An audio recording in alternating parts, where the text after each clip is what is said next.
Once again, ladies and gentlemen, a round of applause for our panelists, please. The insights, thoughts, and ideas you shared with us should have very real impacts on our strategies going forward. And as a student from ISB, it'll definitely help me sound smarter at interviews. So, thank you. I'd like to ask Professor Amit Mehra to stay on stage for the closing address.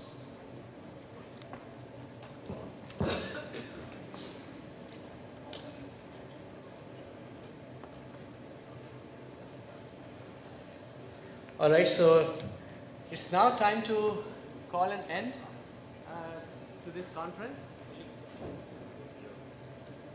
Maybe I'll just speak here. So it's time to call an end to this conference. I really enjoyed the last 2 days, and I'm sure that you had many takeaways from here. What I have done is I've quickly put together an incomplete summary of what we saw in this conference, because there's so many good thoughts and insights that it was just not possible for me to sort of summarize all of that and put it up here. We are certainly going to put the videos of all the presentations on the conference website. We have been recording it so that you can, at your own convenience, go back and, look at the videos again. We'll try to get whatever PPTs we can from the speakers and put them up on the conference website as well, so that you can, again, go over them at leisure. So what I'm going to do now is, there's some thoughts and some ideas that's stuck in my head, and they're there. So I just put together this slide deck. So I'm just going to sort of go over it very quickly, just to summarize what sort of stayed with me.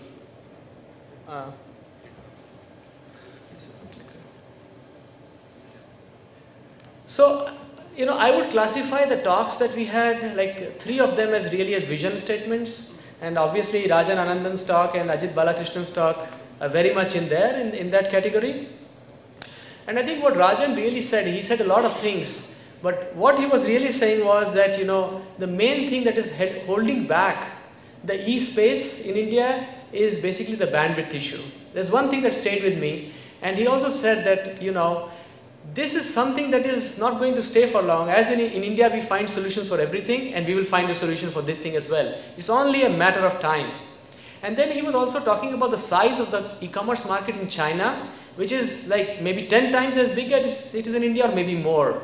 Right? So if China can do it, I'm sure that India will follow. That has been the trend in the past as well. So to me, it seems that we are getting there. It's only a matter of time. How long it takes is anybody's guess. But since China is so far ahead, I think he quoted a figure of 100 billion or something. Does anybody remember? Something like 100 billion figure. 180. Okay. And for India, I think he said 6. So I guess there's the gap is just so much that we cannot not go halfway or something like that. And that itself is a very big achievement. And then the other thing was, and Google stands for that. I know that it's not the big players, but it's the small players and the enablement of small players. And that in itself will change the landscape quite a bit. And those of us who have stayed in the US and interacted there, just the presence of these small players actually does a lot of good to the consumers, right? In the sense that, when eBay was not there, the book prices were high. And when eBay is there, now the book prices are low. I guess that is a whole different dynamics out there. Maybe a whole different regulation might be needed once those things catch up in India. Coming to Ajit's talk, I guess the main thing, again, he talked about a lot of good things, but he was talking about these cyclical patterns of technology, that one set of technology comes and stays in the society for a few years, for a few maybe decades, and it generates an economy of its own. But then all technologies and the economies fostered by those technologies eventually go down, they turn down, and a new set of technologies and a new economy sort of takes over. And he was talking about that when the old technologies and the economy go down, then there's a lot of angst, because there are people who are trained in those technologies and they find it harder to get jobs and get paid as much as they were doing. And again, so he coined the next coming economy as the information age, And basically, he was talking about massive scaling. He was talking about the next wave of disruptive innovation will come because of decentralization, which is possible because of this information age. So, and you know, the technological infrastructure and people's expectations are getting more in place for that to happen. He gave examples of course, the healthcare, but again, somebody today was saying that, you know, it is not limited to healthcare. We can probably apply those kinds of ideas to education. Education was another thing he talked about. So there's a lot coming, I guess, in that sense. I'd also classify Arun Sundarajan's talk as also a vision statement, in the sense that he said people are already looking a lot of social media data and other kinds of data and looking at, you know, taking a data scientist's approach to it. And I think his advocacy was that, you know, not only look at it from the tools that a typical data scientist might use, but also look at it from how you can use the same data to get more insights if you use the lens of a social scientist. In the sense that these are people out there, and these interactions and this data that we have is about people interaction. So we should actually be more effective in recognizing what's going on if we actually use the lens of a social scientist in some sense. So that's what he coined as digital anthropology. He said he could coin any term he wanted because it was his. Coming to the academic talks, and you know, these talks are, you know, sort of fit in the different themes that we have. So Professor Ravi Bapna's talk was really about large-scale experiments on social networking sites would actually help you uncover in a causal way, you know, what is the value of this networking, maybe the value of trust between people. And he was alluding to these different business models that are based on trust between people. He was talking about, you know, you can rent your own car if your car is free, but then you would rent your car at a lower rate, lower cost to somebody whom you trust more versus to somebody whom you trust less. So there can be pricing models that could be engendered by this kind of you know, studies. Coming to Professor Vijay Mukherjee's talk, this was, you know, talking about, very interestingly, a combination of, you know, and I think this is all about integration in some sense. I've heard this word in the last 2 days many times. Integration in different ways gives you more power.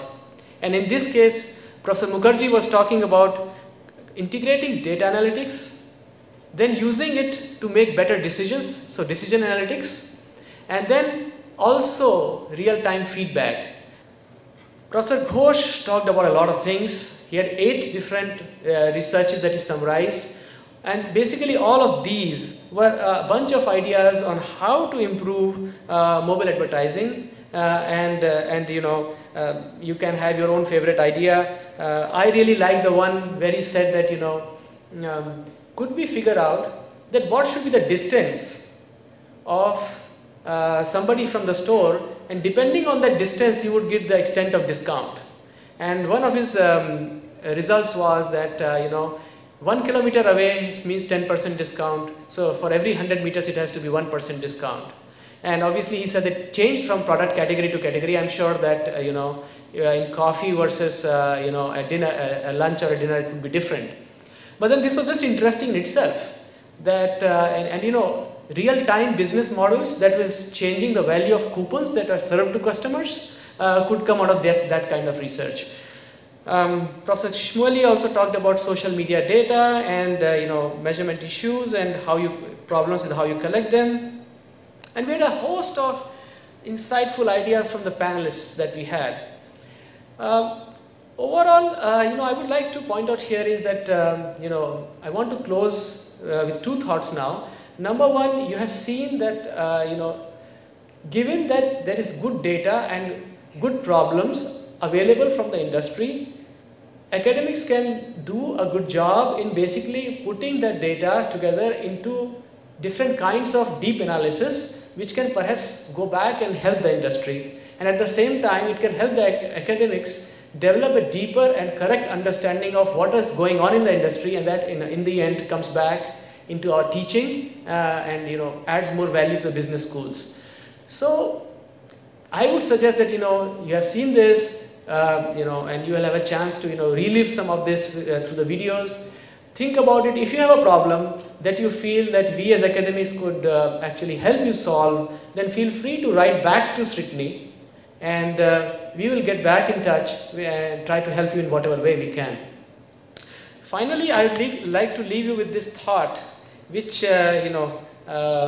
because I did not summarize most of this day, especially the second half, but it struck me that the Adobe's talk on the digital self and how a persona is created on the digital.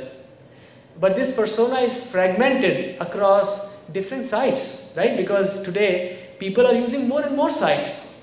You are on Facebook, you are also on Twitter, you are buying something from Target maybe, you are buying something from Myntra. So this is one side of things. The other side of things is the number of screens people were talking about today. And the number of screens that people are using today has also exploded. So when a single person is using so many different screens and experiencing digital on so many different websites and so many different social networking sites, then it is very difficult to put together a whole digital self. And I think that question was asked by you as well. So in that sense, to some extent, while you want to put together a digital persona of the person, the fragmentation of websites, networking sites, and the screens is making it more and more difficult. And so what Annie Matthews said struck me, because she said that we are going to see a BlackBerry, and she was giving this example where, as a business person, I'm going to do this meeting at Infosys. Do you remember that? You're going to Infosys to do this meeting, and I want to find out about this person that I've never met before, and I want to know, all about this person. So I want to look at this person's tweets. I want to look at this person's LinkedIn profile, and I don't want to first log in into LinkedIn, then go to Twitter. I want a single integrated experience through which I can access all this information.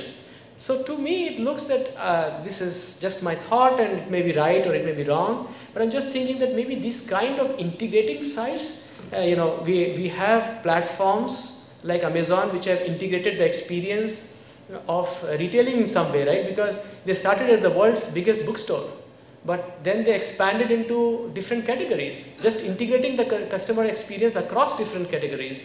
And now I guess maybe the next wave, maybe just this integration of user experience to say different networking sites, that would be a big step because it will make life so much more easy to the user at one end, and also make all the data available in an integrated fashion, because user will always be using that as a portal to do whatever the user wants to do. So just leave you with this thought.